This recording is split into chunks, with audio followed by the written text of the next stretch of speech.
যখন জুমার দিন হয়, ওয়াকাফাতিল মালায়েকাতু আলা বাবিল মসজিদ, ফেরেশতারা মসজিদের দরজায় বসে যায়। ইয়াতুবুনাল আউয়াল ফাল আউয়াল, কে আগে আসছে কে আগে আসছে লিখতে থাকে। তারপর মাসালুল মুহাজ্জির, যে প্রথম আসবে, কামাসাইল ইহুদি বাদানাতান, সে উট কুরবানি করার সওয়াব পাবে।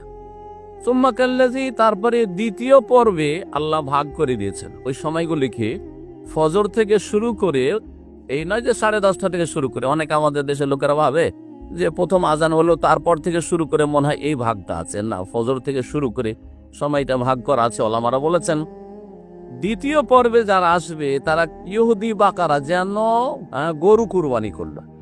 সুম্মা কাবসান, তৃতীয় পর্বে যারা আসলো তারা যেন দুম্বা কুরবানি করলো বা খাসি কুরবানি করলো। সুম্মা দাজাজাতান, যারা চতুর্থ পর্বে আসলো তারা যেন সাদকা করলো মুরগির কুরবানি চলে না, সেজন্য মুরগি সাদকার সওয়াব পেল। আর তারপরে পঞ্চম পর্বে যারা আসবে তারা ডিম দান করার সওয়াব পাবে। আমাদের দেশে মহিলারা জলসা মাহফিলে ডিম দান করে, আপনাদের দেশে হয় না? হ্যাঁ, বক্তারা ছাড়ে না, ও ডিম আসলেও ঠিক আছে, ওর তো খাওয়া হবে, বক্তার খাওয়াবে, বক্তাকে সিদ্ধ করে খাওয়াবে। জি, দেখেছি এগুলো মাহফিলে ছোট থেকে। তো ডিম সাদকা করার সওয়াব পাবে। 5 নম্বরে যারা আসলো তারা ডিম সাদকা করার সওয়াব পেল।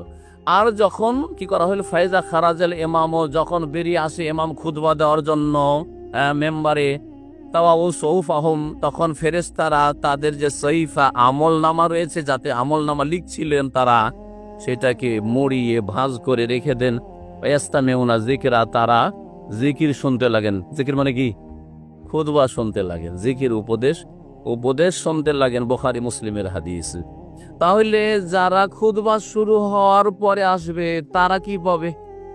যখন খুতবা শুরু হওয়ার আগ পর্যন্ত যারা আসলো তারা ডিম পেল, তাহলে খুতবা শুরু হওয়ার পরে আসলে তারা কি পাবে? তারা ঘোড়ার ডিম পাবে। তারা কি পাবে? তারা মুরগির ডিম পাবে না, বড় জানোয়ারের ডিম পাবে, ঘোড়ার ডিম পাবে। বুঝতে পেরেছেন? জি।